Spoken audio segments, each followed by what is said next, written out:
I've been to Minnesota in probably 20 years. Bring gas. Welcome to Flagrant Howls, a Minnesota Timberwolves lifestyle podcast. Little Feedback Friday edition of Flagrant Howls. We got the sports dad, Judd. I am Phil Mackey, and this is a Timberwolves lifestyle podcast that is presented in part by Brixworth. So if you have yet to make a trip to Brixworth, two different locations, by the way. There's the one in Burnsville, the OG location. The one that I enjoy most frequently is the one in the North Loop, which is perfect for home and away Wolves games. For home games, it's just a couple of blocks from Target Center. So you can show up, you can pound some of that amazing Detroit-style pizza, some of the most creative dry rub wings you're going to find with all their specialty seasonings, and maybe drink one or two of those Nas Reed hazy IPAs and then go to the game, or maybe go afterwards back to Brixworth. Away games, they'll have the game on the TV, so you can watch there too, bring some friends. Right in the North Loop, super close to Target Center, and also cheaper parking options too at Brixworth than you might find right next to the arena. So yeah, check them out, Brixworth. We appreciate their partnership here on Flagrant Howls.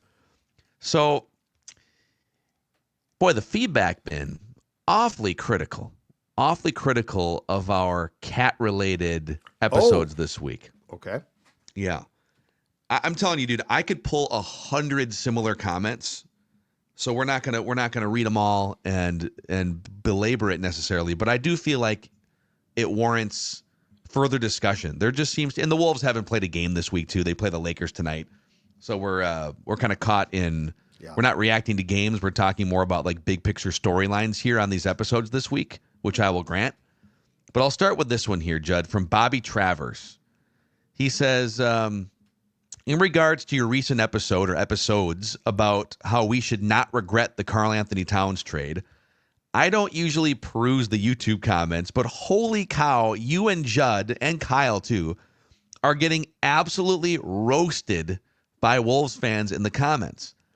I don't know a ton about Timberwolves history as I never really watched the NBA much until recently, but I've learned some things throughout watching Flagrant Howls.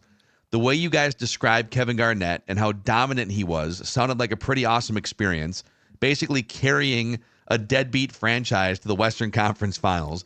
I feel like the fans now have just had too much of an attachment to Karl. You've gone over this fact many times in your episodes. Hey, we get it. He stuck around. He never complained. He worked hard. He was good in the community.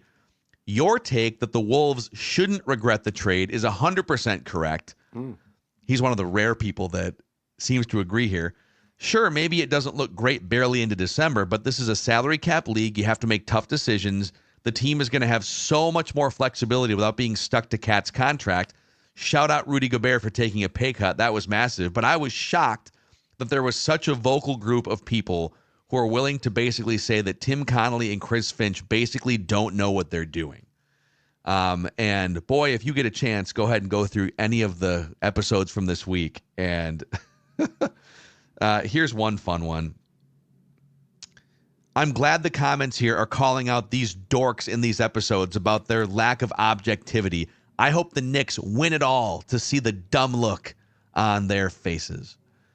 So I don't know. What do you make of people that are already halfway through December saying, you guys are idiots for suggesting that A, we be patient, and B, that like the Wolves made a huge mistake is what they're saying, and it is regrettable right now. Well, the Wolves didn't get off to the start that people expected or wanted, including them, and I think people are able to use that. But the fact is, Cat had a ton of fans. I mean, Conley knew when he traded him what he was doing. He knew he was trading a guy who actually has probably grown more popular since his departure. But I think that Cat did have a large group of fans that loved him. So I'm not surprised. I'm not surprised, and it's very hard to.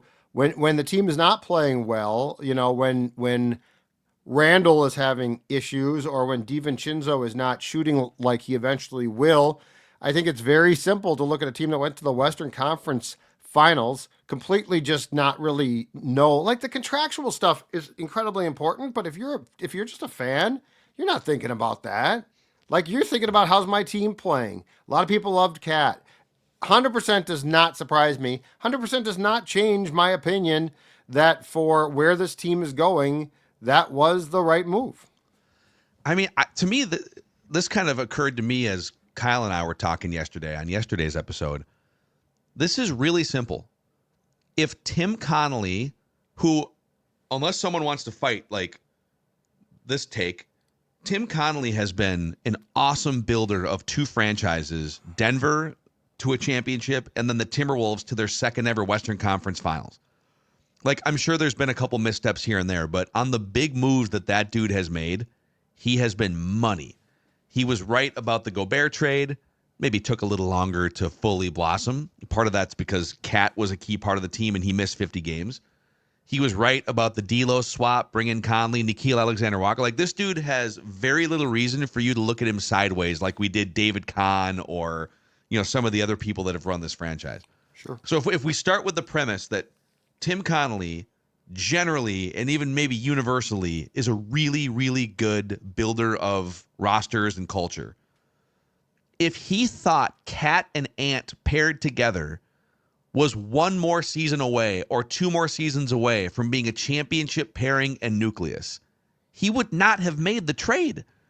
Like if Tim Connelly thought, man, boy, we went to the Western Conference Finals and all we have to do is stick this thing together, run it back, which they easily could have. And that's what people thought they were going to do a week before the season. Run it back, and now we take the next step. But Tim Connelly thought differently. He clearly thought, there's a nice little run there, but if our ultimate goal is to win a championship, it cannot be with Anthony Edwards and Karl-Anthony Towns as the two main pieces to this puzzle. Period. Like, I don't even know that there's an argument to that. It's, you know what it's kind of like? Because I know there's an overlap of at least some Timberwolves fans and Vikings fans in a Venn diagram. What's happening with the Cat blowback, in my opinion, is what happened when the Vikings initially said goodbye to Kirk Cousins back in March. There was just a ton of consternation about, oh my gosh, how would you possibly let go of this known commodity? But in both cases, they were good, solid players, nice human beings that were wildly expensive compared to the level the team was projected to get to. And you had to make a difficult decision to move on from a known good commodity into some level of unknown to get to where you actually want to be, which is a championship.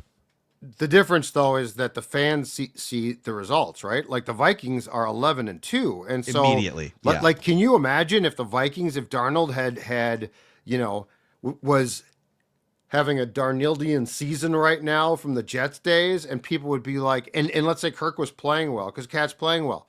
The pushback, the blowback, the Kirk stands, or in this case, the Cat stands, they would have been all over the Vikings. You guys were idiots. You see, we told you all. And that's what's happened here.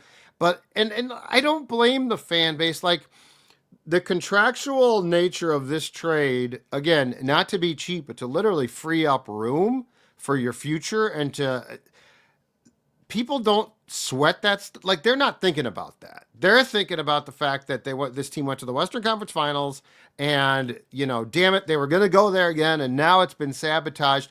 The reality too is that Karl, while he played an incredibly important role on last year's team, was never Conley's guy. Like, if Conley was going to move somebody out and he's not, and it ain't going to be Ant, it was going to be Karl. Yeah. Like, Tim Connelly traded for Gobert. Like it or not, he did. And after a year, it worked out pretty damn well. And so, like, Karl was the obvious chip in Conley's mind for him to move.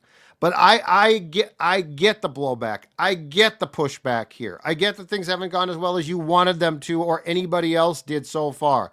Understanding all of that, though, that doesn't make the move a mistake, because when you look at what it's going to free this team up to do, I think it actually does put them in a much better position. And it's an 82-game season. We're not to Christmas yet. By March, this entire narrative storyline, Cat could be hurt by then. Hope he's not, but he could be. The Timberwolves could be playing great basketball. The Timberwolves could flip Julius for somebody who really helps them. Like, There's so many unknowns here. But I get the frustration, but that doesn't mean that I'm going to move off of my view, because my view, and I think yours too, is born out of what this meant, not just what it was going to do immediately. Yeah, to me, it's just, I go back to kind of the simple premise of a really smart president of basketball operations decided when he could have just continued forward, the path of least resistance would have been, let's run it back and see what happens. And he stepped in and said, we can't win a championship with this team. Because if he thought they could, of course they would run it back.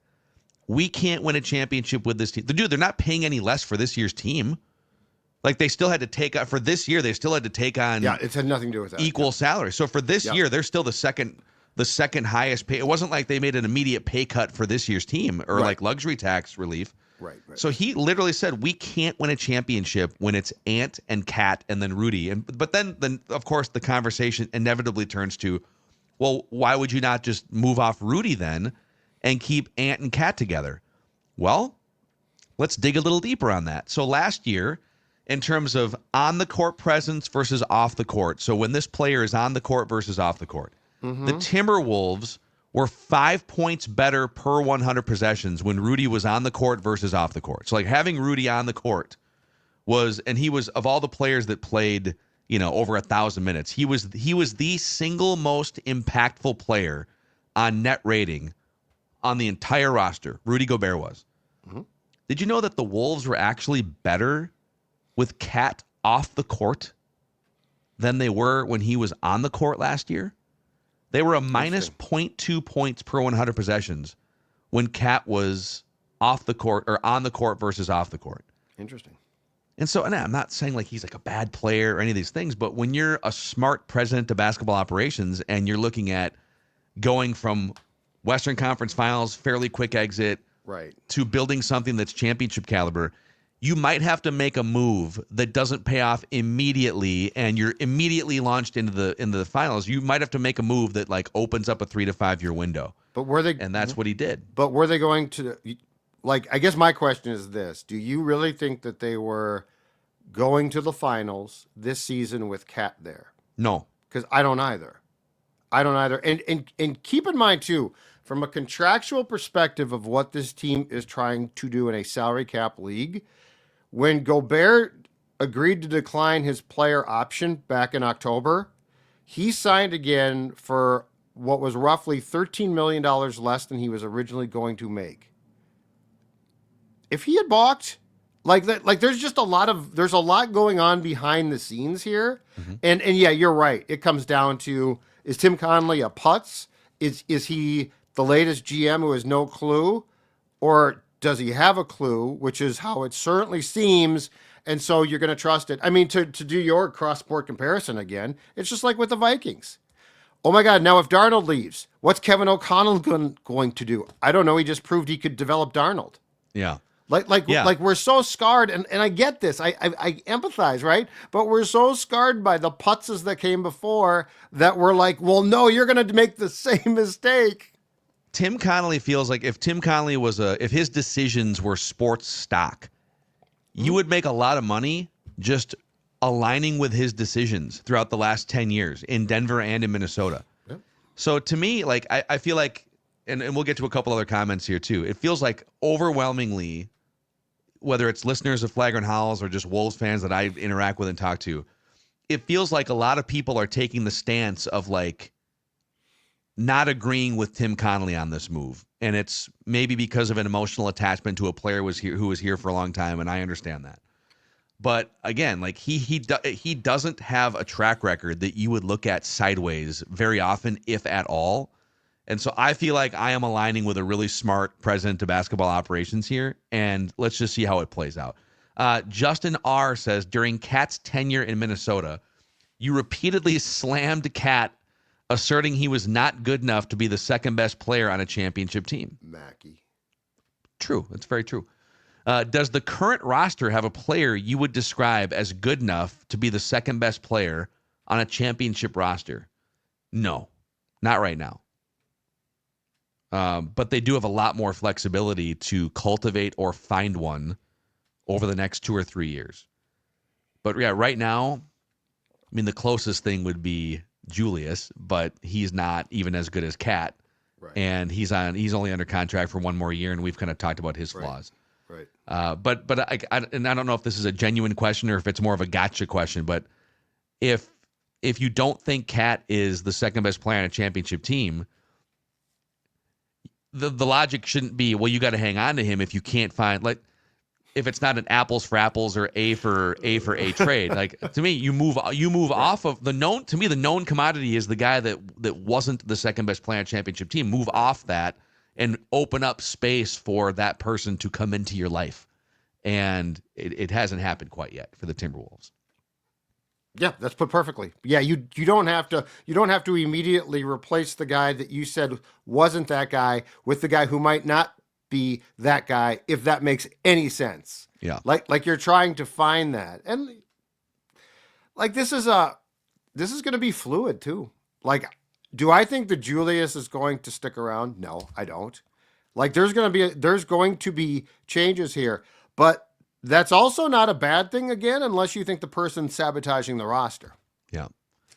Yeah. 7-9 Exchange says in the YouTube comment sections, yes, let Tim Connelly cook, but I'm a little afraid that Tim will leave the kitchen before the food is cooked because Glenn might be back as owner. That's a very fair thing. But I will say this. You could make an argument that the Cat trade signifies he doesn't plan to leave. Because the Cat trade's but the Cat trade's more about the future, right? Yeah, like you would make that trade for the future, and then a year later when you have more evidence that actually Glenn is you would make the right move in the moment, hoping for the best. I'm spitballing here on what things might mean. You might be right, but yes, I am concerned, and I also saw, I don't know that we talked about this week, but the fact that Glenn came out and said that he had hip surgery and that's why he has not been at games and he'll be back soon, but he doesn't know when. And it sounds like it sounds like the arbitration thing now is going to kick at some point into Q1. So we don't even know when. Dude, I don't know that he has the procedure done unless it was just absolutely necessary if they think that a ruling was coming down the pike. So yes, I agree I am a little bit concerned that the fluidity of, again, something within the Wolves organization could cost them their most important executive. If you're I'd be lying if I said like, do you really, God, you're in your 80s, you hip surgery. Hip surgery is no small deal at that age too, by the way. Yeah. Like how long do you want to keep fighting?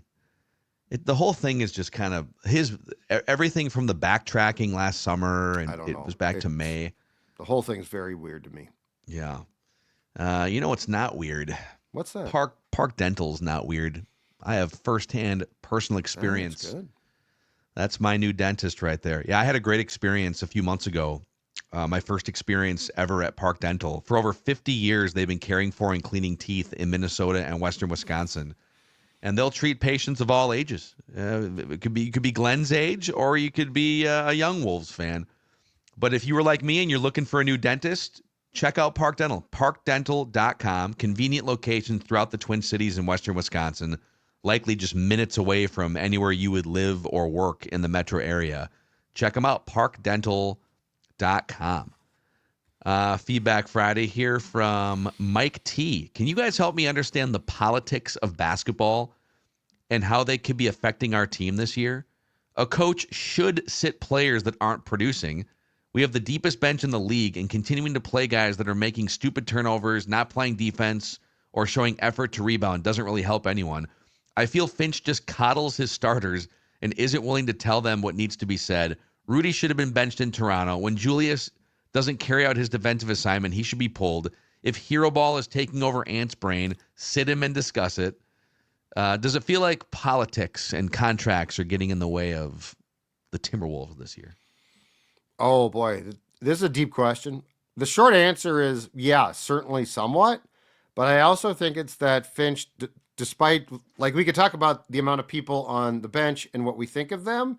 I think Finch has shown he doesn't trust the majority of them, probably more defensively, but he does not trust them. But yeah, there are he's got some points there where I agree completely. Like Gobert should have been pulled in Toronto, and Julius at times, especially when he comes back and then decides to engage on defense, he's indicting himself more for the times he doesn't. So there are definitely politics involved on experience, on contracts, on things like that. But I also think the starting point of this entire discussion is Finchie does not trust the majority of his bench. Which is odd because the two guys that he shouldn't trust based on evidence this season so far are Julius Randle and Jaden McDaniels. Yep. And now So? Jaden has sparked himself defensively lately, like the last 2 or 3 weeks. But is that the politics he's talking about then? Like contracts? Well, we paid him $25 million a year. And I get that. Like you do need a runway. You can't, it's December 13th. You can't just right. You got to be a little patient with some of these guys. But if Jaden McDaniels isn't playing all NBA second team caliber defense, he should not be playing 30 minutes a game. So that's the first message, that Finch should have for him, which is, dude, you should be rebounding and we got to make those corner threes. But if you aren't the best defensive player on the court next to Rudy anyways, every single night, you're not playing 30 minutes. You're going to play 18 or 20 minutes. I don't love that Julius plays 33 minutes. I don't think he needs to. I think the Wolves are better when he plays 25 or 27. I mean, hell, in the 4 games that he has played 27 minutes or fewer, the Wolves are 4-0 with an average margin of victory of 25 points. Yep. And that's small sample size. I totally get it. And there might be some causation versus correlation. Is he playing fewer minutes because they're putting Luka Garza in with 6 minutes to go? I get all that. But there's enough evidence to suggest that there are guys on the bench that are impacting a game a lot in a positive way that deserve 5 to 7 more minutes. And there's evidence to suggest that Julius Randle, unless Jaden McDaniels starts hitting corner threes and playing consistent defense across the board every single night, I'm not saying 0 minutes, but it doesn't need to be 30 or 34 minutes. Right. Yeah. Regardless of $25 million a year. Yes. And Julius at times, you're right. Julius has a definite role, but you don't need to extend him beyond that necessarily. So It's a good point. Josh Minott, man, he's been interesting in the minutes that they've given him too. He kind of does a little of everything, and if he's knocking down some threes, which is that's the biggest thing. If Josh Minott can knock down threes, and he was during the summer months and the preseason. He brings some spark. Yeah. He definitely brings some spark to them. There's a there for sure. So, all right. Hopefully now we can get back to actual basketball games, and we can relitigate the Cat thing in less than a week, actually, when the Knicks come to Target Center next Thursday night, Judd. 8:30 start, right? TNT. I think we're going late start, Cat in town. How long will the tribute video for Cat be? 30 minutes. It'll just be odds with the camera comes in on Cat during that and he's teared up. I think he's going to be stoic, fired up mode. Okay. I think I'm not criticizing him. I'm just saying he can be an emotional dude. Yeah. I feel Nothing wrong with that. We can talk more about it next week, but I feel like he's going to have something to prove to the team because, again, like we talked about in this episode, they thought we have to trade Cat if we want to win a championship. And that's if you've been sitting on that for a couple months now, that would probably sit wrong. So we'll see if he comes out too hot and picks up 2 fouls, and maybe that's the thing is, are we going to get locked in Cat or emotional? I'll show them Cat, which he'll have 3 fouls, and the best part will be hearing Tibbs yell Karl again. Karl, it's been so long. Karl, switch. All right, that's a wrap here on this Feedback Friday edition of Flagrant Howls. For the Sports Dad, I am Phil, and this is a Timberwolves Lifestyle Podcast.